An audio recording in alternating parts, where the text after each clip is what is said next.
las lesiones palpebrales, las lesiones benignas y malignas más frecuentes, los cuadros inflamatorios e infecciosos, las urgencias, ¿no? Y finalmente voy a hablar lo que es el ojo seco, que es un tema aparte, ¿no?, del ojo, pero no tiene que ver con los anexos oculares que son los párpados. Bueno, para empezar, ustedes ayer hicieron una clase de anatomía, no sé qué tanto habrán desarrollado el tema de los anexos oculares, específicamente del párpado, ¿no? Para empezar les diré que el párpado son unas estructuras móviles especializadas, ¿no?, que tienen como función la protección de los ojos, ¿no?, con el reflejo del parpadeo, ¿no? También su función es que con este movimiento se va a poder distribuir la película lagrimal adecuadamente en toda la parte anterior del ojo, ¿no? Esta lubricación va a dar estabilidad a la superficie ocular y también va a ayudar con el drenaje de la lágrima hacia el conducto nasolagrimal, ¿no? Cuando los ojos se cierran, se presiona lo que es el saco lagrimal y luego al abrirlos el saco lagrimal queda como vacío y este vacío produce una presión negativa que hace que la lágrima que está en el ojo sea absorbida, regresen a los puntos lagrimales, pasan por los canalículos y se excrete por el conducto nasolagrimal. También en cuanto a la anatomía, ¿no?, para recordar, los párpados están constituidos por varias capas, ¿no? La capa más externa, más anterior, es la piel. La piel del párpado es una de las pieles, o es la piel más fina que tenemos en el cuerpo. Por eso cuando hay heridas en los párpados es muy difícil, no se forma en esa zona del queloide, nada de eso. Luego de la piel se encuentra el músculo orbicular, ¿no?, que es un músculo protector porque cierra los ojos. Este músculo está inervado por el séptimo par, ¿no? Cuando tenemos, por ejemplo, una parálisis facial, entonces se produce el oftalmos, ¿no?, porque los ojos ya no cierran y el ojo se queda abierto, ¿no? Luego sigue una capa fibrosa que es el septum orbital. Este septum es muy importante porque va a separar todo el contenido orbitario de todas las estructuras o la parte anterior del ojo. Hay lo que se llama celulitis, preseptal y la postseptal. Cuando es postseptal es algo que tiene mayor gravedad porque ya está comprometiendo la órbita. Entonces este septum que se origina más o menos del hueso frontal y llega hasta la parte final cerca de las pestañas del párpado, es importante por eso, ¿no? Detrás del septum orbital está el tarso, que también es un tejido conectivo denso, es como el esqueleto del párpado porque va a mantener la forma y la estructura del párpado. Dentro de este tarso tenemos están las glándulas de Meibomian, ¿no?, que son unos túbulos que producen una grasa que es importante para la lubricación, para la lágrima. Y finalmente, la mucosa interna que reviste esto es la conjuntiva, que ya tiene contacto con el globo ocular, ¿no? Los músculos protractores entonces son básicamente, acá importante, el orbicular, inervado por el séptimo par. También están los músculos retractores, que son los encargados de abrir el ojo, porque retraen. ¿Cuál es el principal? El músculo elevador del párpado superior, el cual es inervado por el tercer par, ¿no? También hay otros músculos retractores como el músculo de Müller, que es un músculo que ya tiene una elevación simpática y que también ayuda a elevar el párpado, pero con menor fuerza, ¿no? Solamente lo eleva 1 a 2 milímetros, por ejemplo, pero es bajo influencias simpáticas, ¿no? Cuando una persona está tensa, está activado el simpático, está activa o atenta, el párpado tiende a elevarse 1 a 2 milímetros, ¿no? Nosotros estiramos en el ojo bolitas de fenilefrina y eso también estimula y entonces el ojo se abre más, se levanta el párpado 1 a 2 milímetros. Bueno. Empezando con lo que son las malformaciones congénitas en general, ¿no? Ustedes deben saber, ¿no?, más o menos que aproximadamente, son cálculos así muy generales, el 3% de los recién nacidos vivos nacen con malformaciones congénitas en general, de las cuales se ha más o menos sido un cálculo muy genérico, más o menos el 1,4% de las malformaciones congénitas congénitas generales constituyen las malformaciones congénitas de los ojos. Y dentro del grupo de las malformaciones congénitas de los ojos están las anomalías congénitas del párpado, que son bastante poco frecuentes, pero que son clínicamente muy importantes por el impacto visual que va a tener en la persona. Impacto visual porque estos anexos oculares que son los párpados tienen una función importante, sobre todo de protección y mantener la superficie ocular, ¿no? Cuando están afectados, entonces la estructura y integridad del ojo puede verse comprometida, afectando la visión, ¿no? Las causas de las malformaciones congénitas palpebrales pueden ser pues exposición a teratógenos en etapas tempranas de la formación del bebé, efecto, anomalías cromosómicas y también efectos genéticos del desarrollo. Entonces, un poco para ustedes ya con un poco de biología, cómo es que se forman los párpados. Más o menos la formación del párpado empieza más o menos en la cuarta o quinta semana de gestación. Es una proliferación del ectodermo superficial y más o menos a la séptima semana se encuentran ya formados los pliegues papulares superior e inferior. Estos van a crecer por encima del ojo, que todavía también está en desarrollo, y así sucesivamente se van acercando hasta que más o menos entre la octava y la 10ª semana se van a fusionar, ¿no? Y esta fusión, bueno, va a empezar a lo largo del eje de la parte nasal hacia la parte temporal. Entre la octava semana, o sea, segundo mes, hasta el séptimo mes, se va a dar el desarrollo de todos los anexos del ojo, que, bueno, las pestañas, las glándulas lagrimales, ¿no? Y también más adelante el celo de los músculos, ¿no? Entre el quinto a séptimo mes ya los párpados nuevamente se van a separar, ¿no? De forma gradual, ¿no? Entonces las alteraciones congénitas de los párpados pueden ocurrir en diferentes etapas, ¿no? En etapas tempranas o en etapas tardías. Mientras estos efectos se produzcan en etapas más tempranas, obviamente va a haber mayor complicación, va a ser más complicado para poder hacer un tratamiento quirúrgico reconstructivo, porque no solamente van a ser los párpados, muchas veces también el globo ocular no va a tener un pobre desarrollo, ¿no?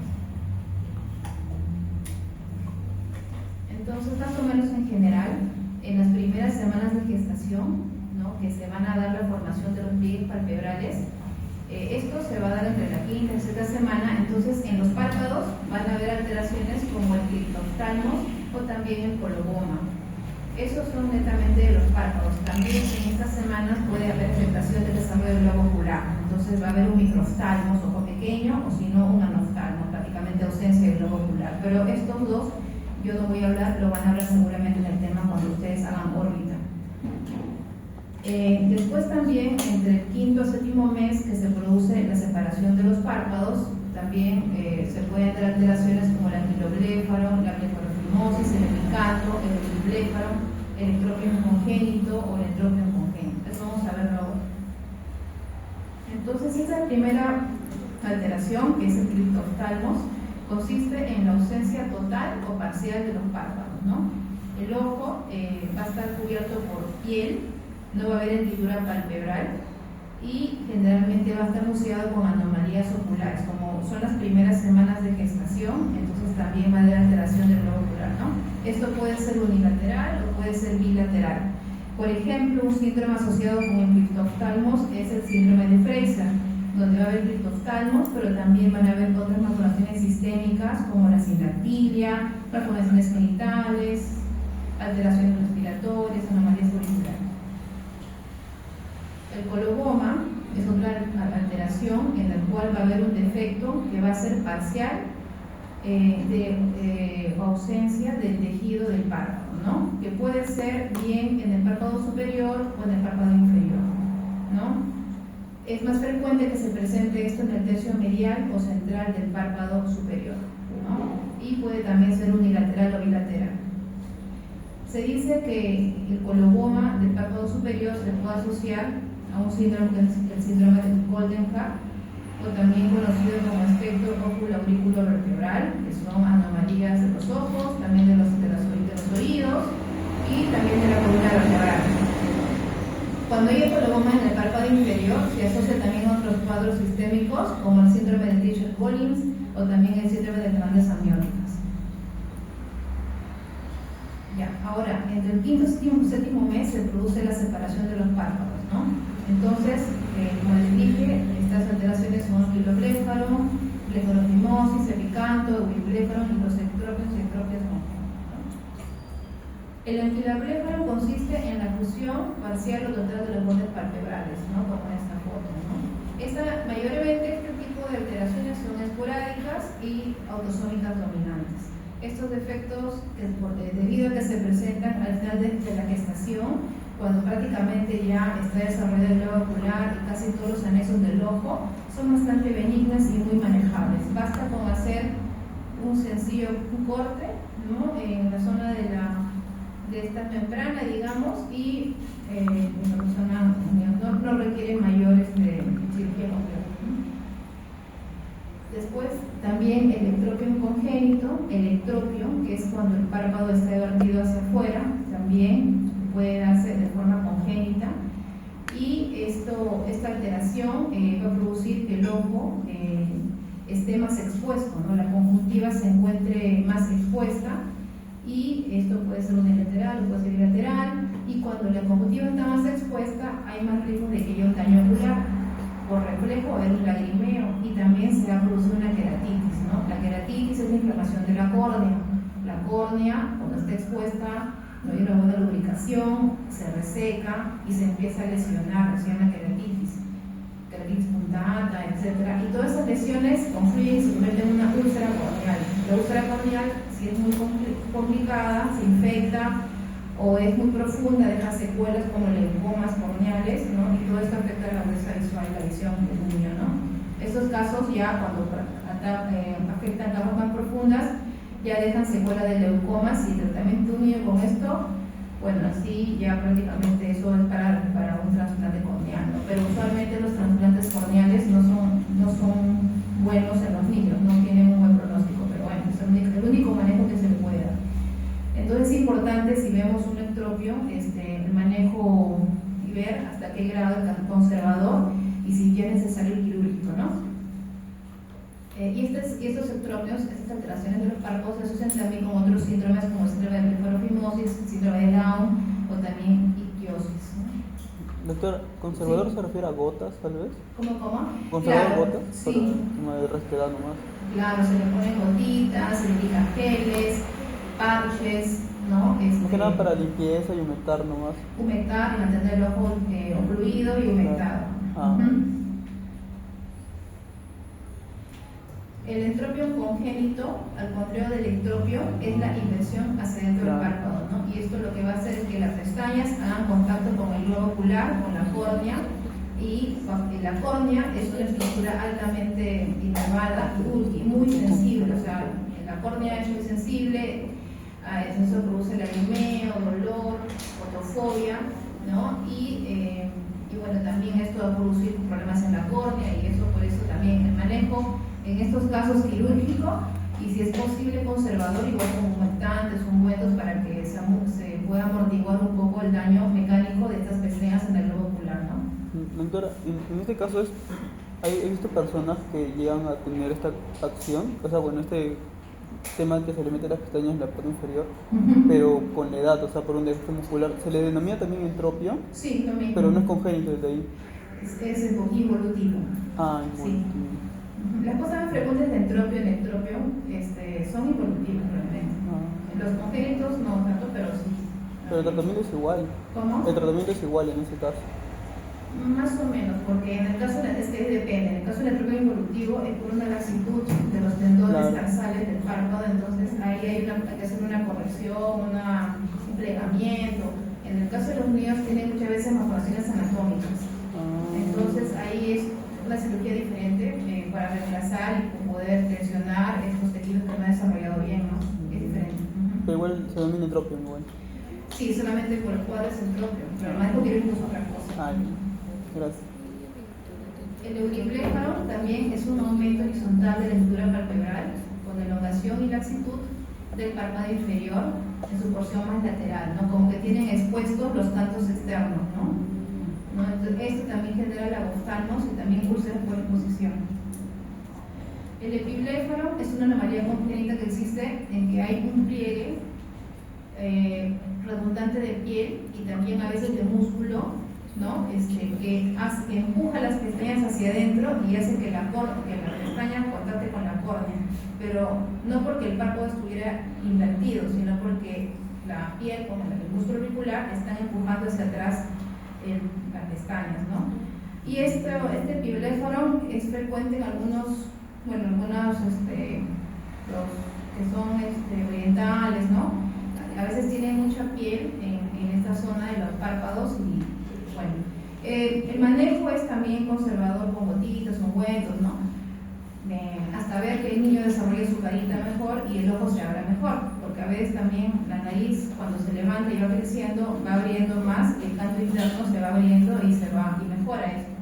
Pero, ¿cómo se llama? No, pero a veces también cuando ya es muy severo o ya hay problemas en el ojo crónicos, el niño viene con un ojo rojo que no mejora, entonces ya el tratamiento es quirúrgico, ¿no? Y el tratamiento, bueno, el epicanto es un pliegue de piel del párpado superior o inferior que cubre el ángulo, el canto interno del ojo, ¿no? Y esto es frecuente en los niños. Hay muchos papás que vienen con ese problema del epicanto pensando que su hijo tiene estrabismo o que tiene el ojo desviado, ¿no? Porque como tiene tanta piel en la parte interna del ojo, como que cuando voltean el ojo para un lado, el ojo como que se mete debajo de esta piel y los papás creen que tiene el ojo desviado, ¿no? Entonces es un falso estrabismo. Entonces, a veces este exceso de piel es también una característica de las personas también orientales, también en el caso del síndrome de Down, ¿no? Hay diferentes tipos de epicanto, ¿no? Epicanto tarsal, cuando viene del párpado superior este pliegue de piel, epicanto inverso, cuando este pliegue de piel viene del párpado inferior, epicanto palpebralis, cuando viene del párpado superior y párpado inferior, y supracilares, cuando viene este pliegue desde la frente, o sea, que es más notorio en personas de origen asiático, ¿no? Y la corrección para esto es quirúrgica. Ya cuando se ve que no mejora o ya es más adulto o no desarrolló, no abrió, entonces hacemos una incisión en el canto interno en forma de I o B y rotamos o la piel la desplazamos a otros puntos y de esta forma se logra que se abra ese espacio, ¿no? Esa es la corrección del epicanto. En el caso del telecanto es el aumento de la distancia entre los cantos mediales, ¿no? O ángulos internos del ojo, ¿no? Debido a una alteración o un desplazamiento del tendón cantal medial, a diferencia del epicanto que es piel, ¿no? El epicanto es piel, pero este es un telecanto, porque acá ya se comprueba que lo que está alterado es el tendón cantal medial. El tendón cantal es un tejido fibroso que une, digamos, el tarso con la pared interna de la órbita y es un sostén de de los párpados superiores, es un sostén del ojo, del párpado básicamente. Entonces, cuando esos tendones, que son ya más duros, más gruesos y fijados a hueso, están muy desplazados, eso se denomina un telecanto, ¿no? Pero eso tiene que verificarse, separar, ¿no? De verificar si es un telecanto o es un epicanto, nada más. Eso tiene que evaluarse tocando al paciente y viendo cómo es el ángulo. También las tosis congénitas, que es una alteración relativamente frecuente. Muchos pacientes vienen a la consulta con el problema de que tiene su hijito con el párpado caído, ¿no? Hay casos que son muy notorios, como en esta foto de acá, ¿no? Y hay casos que son bastante leves, pero los papás a veces son tan detallosos que se preocupan porque un ojito es un milímetro más chiquito que el otro, ya está preocupado, ¿no? Pero bueno, aquí el manejo importante quirúrgico del bebé se da cuando vemos que el párpado está así decaído, ¿no? Cuando es una tosis más severa. Hay una evaluación que hacemos nosotros, unas medidas que se llama distancia margen reflejo, ¿no? La distancia margen reflejo es cuando apuntamos al ojito del niño o del adulto con una linterna y el reflejo de la luz está en el medio de la pupila. De este reflejo de la luz hasta el borde del párpado superior, esta distancia se denomina DMR1 o distancia margen reflejo. Cuando esta distancia está acortada, normalmente es de 4 milímetros, pero cuando tiene 1 a 2 o hasta 3, se considera que es una tosis leve, moderado, severo.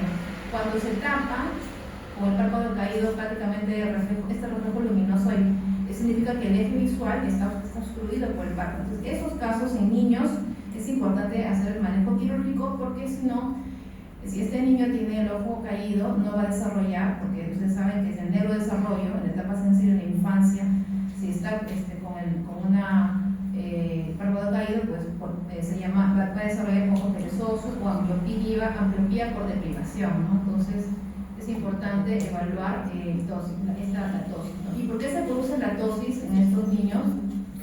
Muchas veces porque hay una disgenesia del músculo elevador, ¿no? A veces el músculo elevador de ese lado no desarrolló bien, o está por ello fibrosado, o también hay alteraciones neurológicas, o también tiene otros síndromes, ¿no?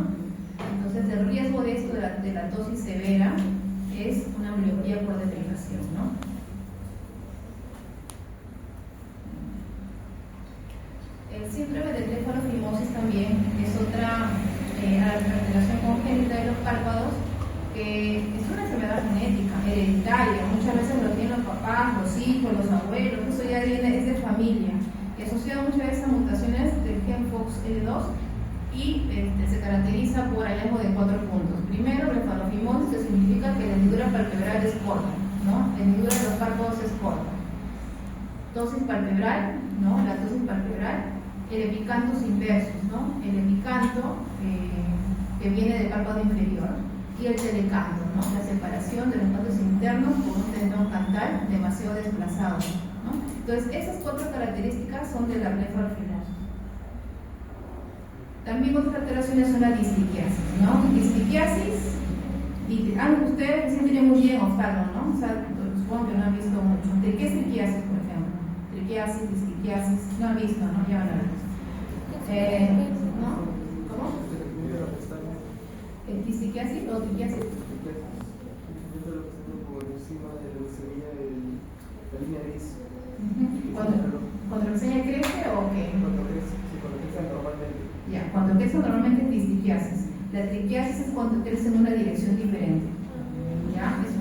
O sea, la disquiasis es una anomalía en la que existe una segunda fila de pestañas en eje de forma anómala donde no deberían estar. Por ejemplo, esos ojos. En lugar de haber acá glándulas de meibomio, porque acá deberían haber glándulas de meibomio, hay pestañas, ¿no? Entonces, son pestañas que crecen donde no deben crecer. Una fila anormal de pestañas es la disquiasis. Y la triquiasis es pestañas que crecen en su lugar, pero crecen en otra dirección, crecen hacia adentro, ¿no? El tratamiento es, bueno, si el paciente tiene síntomas y puede desarrollar problemas en todo esto, puede desarrollar problemas en la superficie ocular, la córnea, prosikeratitis, úlceras, toda esa inflamación, conjuntivitis. Entonces, el tratamiento son conservador gel, gotas, y quirúrgico, por ejemplo, aplicarles láser, ¿no? Hacemos la ablación con radiofrecuencia, electrólisis, o también hacemos una cirugía en la cual hacemos una incisión en todo el margen palpebral, llegamos hasta el tarso, y en el tarso nos sacamos o extraemos de cada folículo piloso o lo cauterizamos y lo volvemos a cerrar, ¿no? Esa es la cirugía, que es más traumática, pero también tiene los buenos resultados. Y las malformaciones palpebrales son pues el entropio, que ya hablamos de los niños, pero en este caso en los adultos, la causa más frecuente es la involutiva, como dije al comienzo, ¿no? En inversión de párpado hacia adentro. También puede ser este entropio por una cosa cicatricial, por ejemplo, una quemadura interna del ojo, en la conjuntiva, una lesión en la conjuntiva, que a la hora de cicatriza se contrae, entonces hace que el párpado se invierte hacia adentro, ¿no? También puede ser espástico cuando el músculo auricular tiene tiene una fuerte contracción, y eso también hace que el párpado se invierta, ¿no? Hay diferentes tipos de técnicas quirúrgicas para corregir el entropio. Uno de ellos, el más sencillo, es los puntos evertores, ¿no? Se colocan unos puntos con hilos absorbibles que atraviesan de la conjuntiva, del fondo del fornix, hasta por debajo de la pestaña, y al hacer el nudo de presión, eso hace que el párpado se invierta hacia afuera, ¿no? Estos puntos se entierran por debajo de la piel, y como es un hilo absorbible, después solo con el tiempo se desaparece, y el párpado es una cirugía bastante práctica, se puede incluso hacer en sala menor, más que todo para personas mayores que no colaboran o que no pueden someterse a anestesia general o anestesia en general, entonces es bastante práctico. Pero también hay otras técnicas que son un poco mejores, pero sí requieren hacer una cirugía reconstructiva donde tenemos que abrir el párpado y secarlo y por partes hacer la corrección, ¿no? Que es más complicado. Pero en este caso, un subertura es lo práctico que hacemos.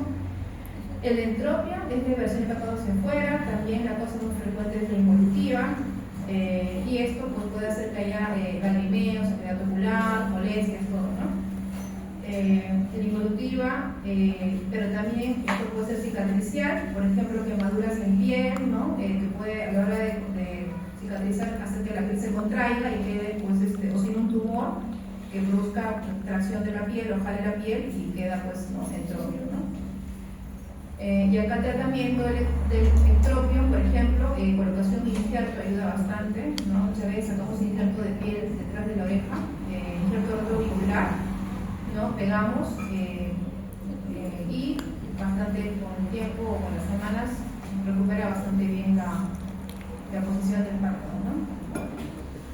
En cuanto a la ptosis, que habíamos hablado de congénita, que es la caída normal del párpado, que puede cubrir total o parcialmente el eje pupilar, el eje visual, perdón. Bueno, hay grados leve, moderado, severo. Es importante en la ptosis evaluar la función del músculo elevador, porque dependiendo de la función del músculo elevador se va a determinar qué tipo de cirugía se va a hacer, ¿no? Hay personas que el músculo elevador, su función es pobre o no tienen función de músculo elevador, ¿no? En esos casos se hace una suspensión frontal, ¿no? Se colocan puntos que prácticamente unen el tarso con los músculos frontales, con unos hilos que pasan por debajo de los párpados, pero que van a mantener y van a hacer que el párpado pueda moverse, pero por función del músculo frontal, más nada del párpado, porque el párpado muchas veces no tiene movilidad, no hay fuerza en el músculo elevador, ¿no? Y hay casos que son más moderados o leves, que tienen que ver con una elongación del músculo elevador del párpado, y ahí solo es un plegamiento, se colocan puntos para redoblarlo y levantar el párpado. Es lo más frecuente eso, ¿no? La función, cuando se hace una evaluación del músculo elevador del párpado, a ver, acá, ¿no? El movimiento, la función del elevador, cuando hacemos la evaluación en el paciente, le hacemos cerrar los ojitos, le colocamos una regla y le decimos mira hacia el techo, mira hacia arriba, lo máximo que pueda. Y normalmente, la función de un músculo elevador sano, que tiene un movimiento, es de 12 a 15 milímetros. Entonces, el paciente va a abrir el ojo hasta acá más o menos, hasta acá lo va a abrir mirando el techo, ¿no? Cuando mueve hacia la mitad, o sea 5 milímetros por ejemplo, se considera que tiene una función de 5 a 10 milímetros, que tiene una función de elevador regular. Una buena función si abre más de 10 milímetros, y una pobre función si tiene menos de 5 milímetros de elevación del párpado, ¿no? En esos casos ya se emplea, como les dije, eso es importante para elegir qué tipo de cirugía se le va a hacer al paciente, ¿no? Y bueno, acá también nuevamente los tipos de ptosis, ¿no? Que es una ptosis aponeurótica por una degeneración o por una desinserción del músculo elevador del párpado, que es la más frecuente en los adultos mayores. Congénita, cuando hay, como les dije, un desarrollo suficiente del músculo elevador. Neurogénica, cuando hay una lesión nerviosa a nivel del músculo del nervio oculomotor, o si no a nivel de la vía simpática. Mecánica, cuando hay un peso o hay una restricción del párpado, y entonces, por ejemplo, un chalacio que se haya formado en el párpado superior grande, entonces hace que el párpado esté caído por el chalacio, por la inflamación que tiene, ¿no? Traumática, ¿no? Daño directo al músculo elevador por un golpe, ¿no? Miogénica, cuando hay debilidad muscular, ¿no? Entonces, en el caso de la ptosis neurogénica, ¿no? Hay ptosis con midriasis y también ptosis con miosis, ¿no? Son diferentes síndromes, ¿no? Ustedes ya habrán llevado, ya sabrán, tienen una idea de esto, ¿no? Que se lo han llevado. Por ejemplo, cuando es una parálisis del tercer par, ¿no? Que se afecta el músculo elevador del párpado, ¿cómo se llama? También puede haber midriasis, pero no siempre, ¿no? Ustedes saben que en el músculo elevador internamente pasan las fibras parasimpáticas que tienen que ver con lo que es la contracción y la midriasis, y la midriasis. Entonces, cuando se afecta el tercer par, cuando es muy llega esto hasta la parte más interna del nervio, entonces puede producirse la mediasis, ¿no? En el síndrome de Horner, ¿no? Miosis, anhidrosis y una tosis leve, ¿no? Porque en el síndrome de Horner se afecta la vía simpática, ¿no? Y la vía simpática tiene que ver con el músculo de Müller, que es el que abre el párpado muy levemente, y se afecta el músculo de Müller cuando se hace el síndrome de Horner y se produce una tosis leve, ¿no? Una caída de 2 milímetros del ojo, pero es poco notorio. Más se sospecha se puede dar por también la presencia de la miosis y también la anhidrosis. Y bueno, las miogénicas, que también les repito, son congénita y también pueden ser las distrofias musculares, ¿no? Distrofias oculofaringias, distrofia miotónica, ¿no? O miopatías adquiridas, ¿no? A ver, otra malposición palpebral que es menos frecuente, pero también se da bastante, es la retracción palpebral, ¿no? Que se da, por ejemplo, en la enfermedad tiroidea, ¿no? En el síndrome de tiroidea, oftalmopatía tiroidea, ¿no? Se produce una retracción, básicamente de los párpados superiores e inferiores, y esta retracción, los ojos están saltones, ¿no? Y normalmente en un ojo no se debería ver la esclera superior y tampoco la inferior. Esto no debería verse, pero acá ya hay exposición escleral, que es un signo clásico de que hay una retracción palpebral, ¿no? Además de que también la apariencia de los ojos saltones, ¿no? Ahora, en cuanto a las lesiones benignas de los párpados, pues están los papilomas, ¿no? Papilomas, que son lesiones exofíticas, verrugas, verrucosas, ¿no? Que pueden ser pediculadas y móviles. No hay pérdida de pestañas y tampoco no están induradas, pero si estas lesiones se ulceran o se ponen duras, entonces es importante hacer una biopsia porque sí podría ser que se esté malignizando o que sea una lesión maligna, ¿no? Los antelasmas también, que se ven con cierta frecuencia en la consulta, que son unas placas amarillentas que se depositan en los párpados, frecuentemente en el canto medial, ¿no? No se ulceran nada, pero se asocia mucho con el perfil lipídico, no siempre, pero hay un porcentaje que presenta colesterol elevado, ¿no? Los antelasmas. Esto se puede retirar por estética, eso se retira con láser o con incisión. Los nebus palpebrales también, manchitas en el borde de los párpados, a veces pueden haber pelos y pestañas y no tiene ulceración y también bordes indurados, pero si estas lesiones con el tiempo cambian de color, se ponen asimétricas, todo ello, entonces ahí también pensar en otra cosa, una biopsia, no descartar un melanoma, ¿no? Pero usualmente estas nebus son lesiones benignas, ¿no? Es bastante frecuente. También los problemas inflamatorios como el chalacio, ¿no? Que son obstrucción de las glándulas del meibomio. ¿Dónde están las glándulas del meibomio? ¿Dónde están? ¿En qué parte del párpado? En el tacto, de ahí adentro, sí, ajá. En el tacto están las glándulas del meibomio, ¿no? Entonces, esos tenemos arriba como 35 glándulas, pero como 30, más o menos. Que son tubulares y que drenan su contenido de grasa entre las pestañas. Cuando se obstruye por bacterias, etc., muchas veces quedan como unos nódulos, a veces no dolorosos, al comienzo duele, luego ya no duele, ¿no? Y el tratamiento inicial son baños con agua tibia, con grasas tibias, higiene, ¿no? Y a veces solo puede resolverse, pero cuando ya pasan muchas semanas y sigue así, ya pues podemos hacer la cirugía de chalacio, ¿no? Es una cirugía bastante rápida, sencilla, ¿no? En un adulto mayor que tenga chalacio, sí hay que sospechar siempre de que, siempre que podría no ser solo un chalacio, sino algo más, ¿no? Puede haber tumores palpebrales sebáceos que son propios de los adultos mayores, es decir, los adultos mayores hacer una pequeña biopsia de estas lesiones. El orzuelo ya es diferente, es una infección bacteriana, ¿no? Que también afecta a las glándulas sebáceas del párpado. Pueden ser glándulas de 6, que son otras glándulas que tenemos que están cerca de los círculos pilosos de las pestañas, y causa una inflamación aguda. Eso sí es más doloroso, el párpado se pone rojo, está enrojecido, hinchado. El tratamiento, debido a que es infeccioso, son antibióticos, ¿no? En gotas, a veces también cuando está muy inflamado todo, ya sería como una celulitis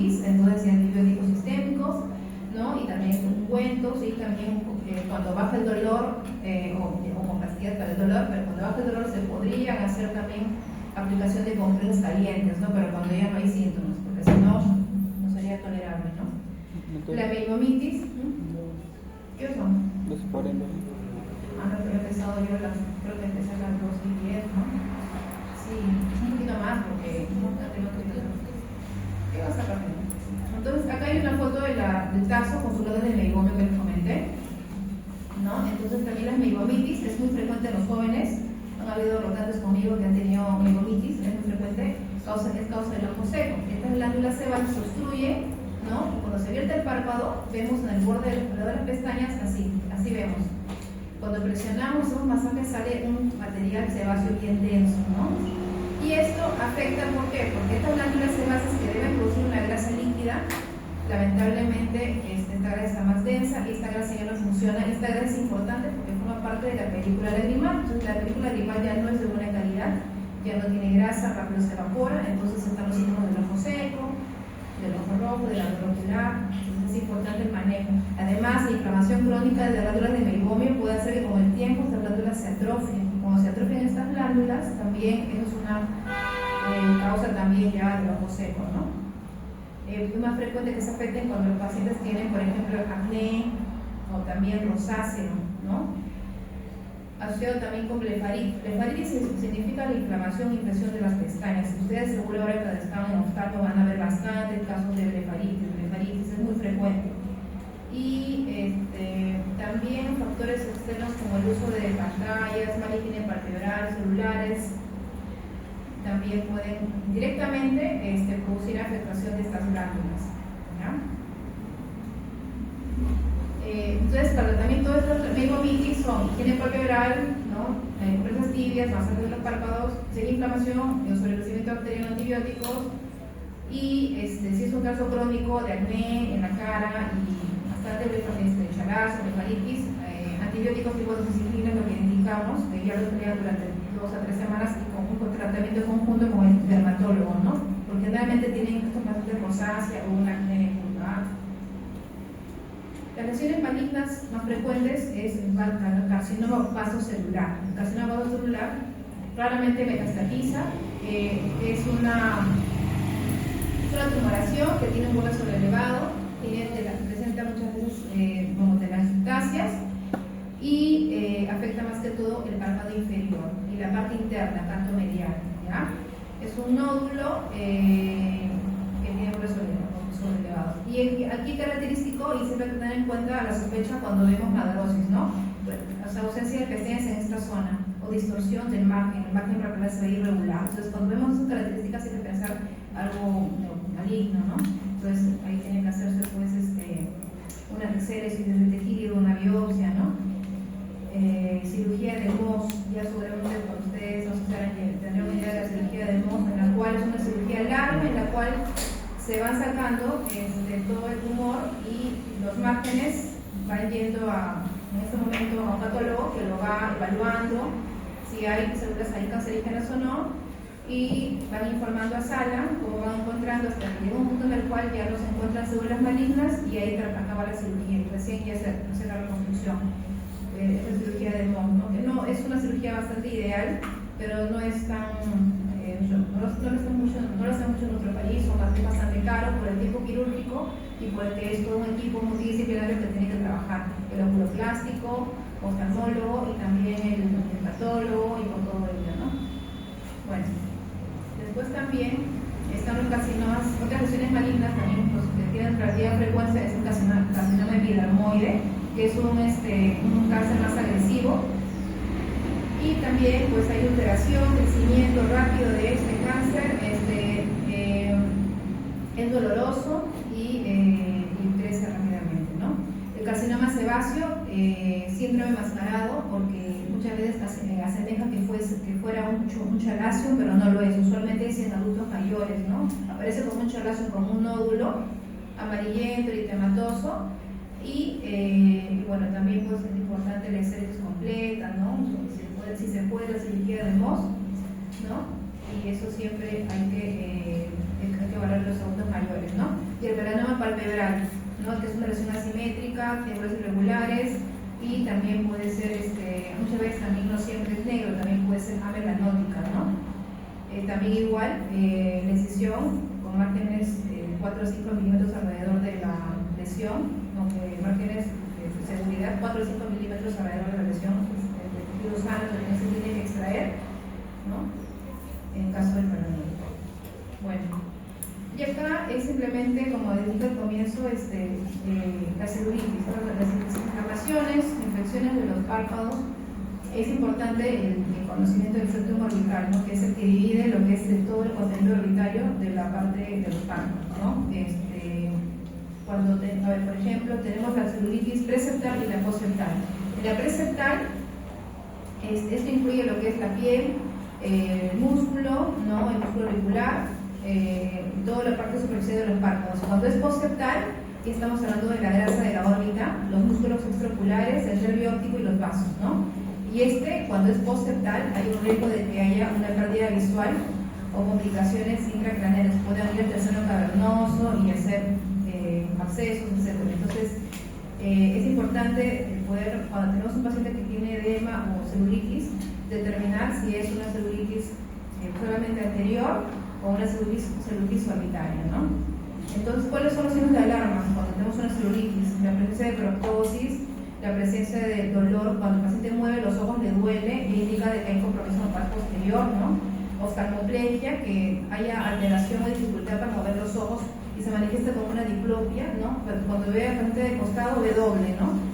Porque hay afectación ya de los músculos extraoculares, porque la infección está por atrás. También baja la agudeza visual, afectación del nervio óptico y defecto ocular aferente, también por afectación del nervio óptico. Entonces, cuando todos los signos de diplopia, dolor, movimiento ocular, o también defecto de la relación pupilar, proctosis, son signos de alarma para que el paciente tenga celulitis orbitaria, y esos casos son necesariamente hospitalización, ¿no? Y manejo ya sistémico.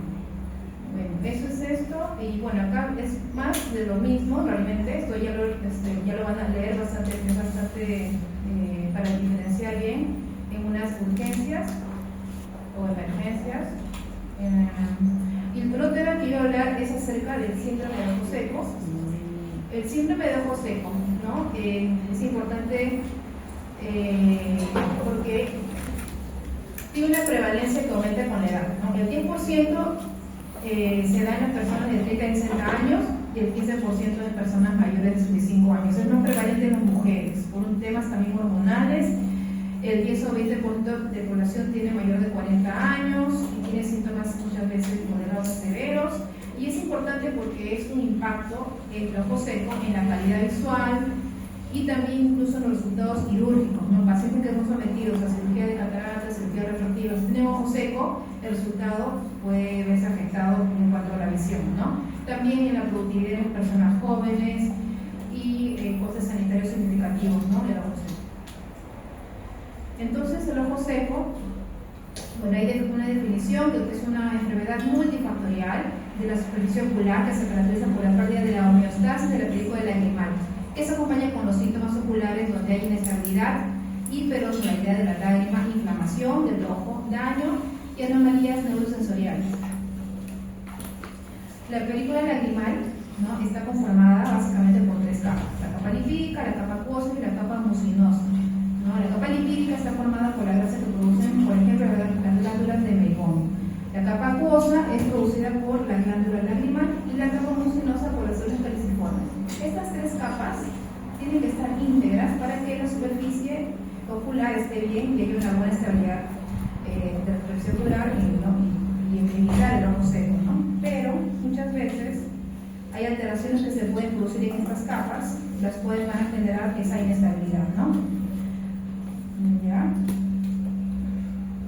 Las funciones de la película lagrimal son que es una fuente de oxígeno para la córnea, elimina los desechos y cuerpos extraños.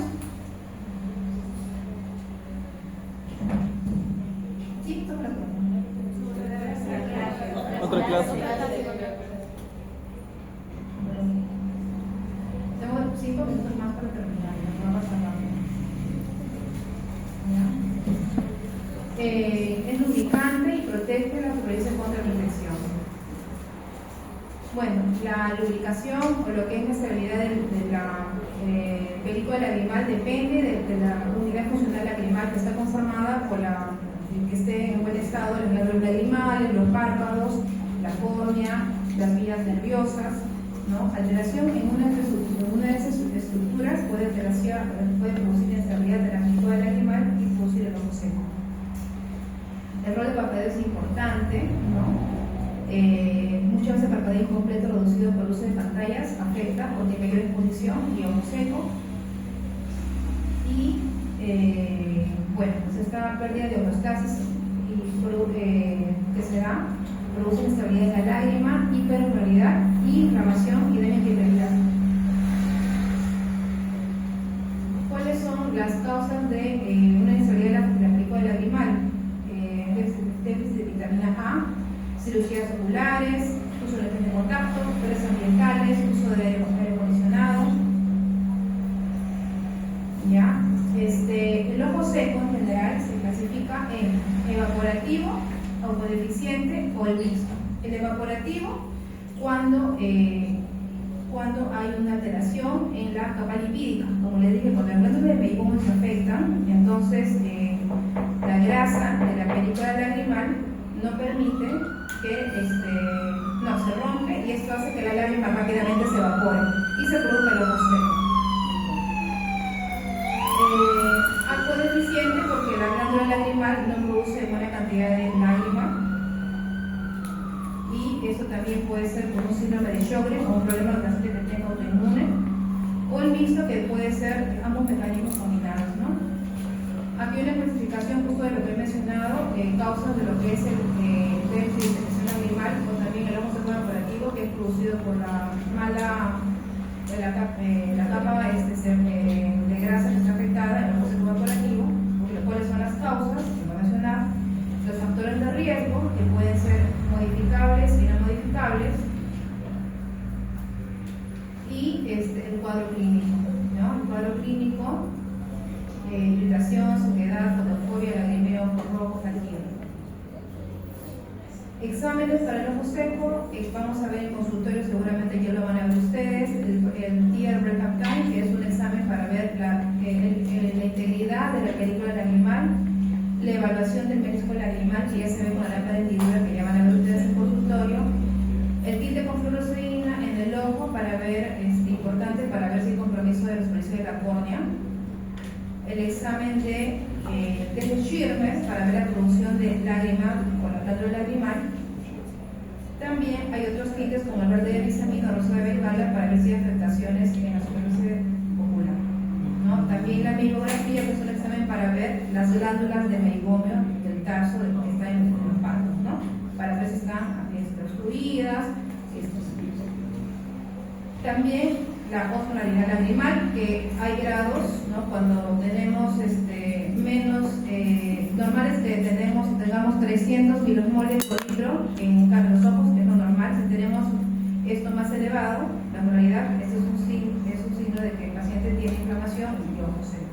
También hay unos marcadores que no se emplean mucho, pero acá los he mencionado, cuando tienen MP9, cuando tienen valores más de 40, y ya se considera que está inflamado el ojo asociado con el ojo seco, ¿no? Hay cuestionarios para evaluar la superficie ocular, y bueno, acá también hay un cuadro acerca del cuadro leve, severo y moderado del ojo seco, y la clasificación. ¿Ya? Complicaciones oculares, ¿no? Como dije inicialmente, queratitis, úlceras, la vacunación corneal, complicaciones quirúrgicas, ¿no? Que la cirugía no tenga resultados adecuados, ¿no? O que haya un retraso en la cicatrización postquirúrgica, complicaciones funcionales, dolor ocular neuropático, visión fluctuante o disminuida, o el impacto psicosocial sobre todo, que es un impacto en la calidad de vida, la productividad de la persona, ¿no? ¿Ya? Bueno. El tratamiento, educar al paciente, uso de lubricantes, el componente de acuerdo al tipo de ojo seco que tenga el paciente. Uso también a veces de antiinflamatorios, corticoides y dependientes. Eso sería todo.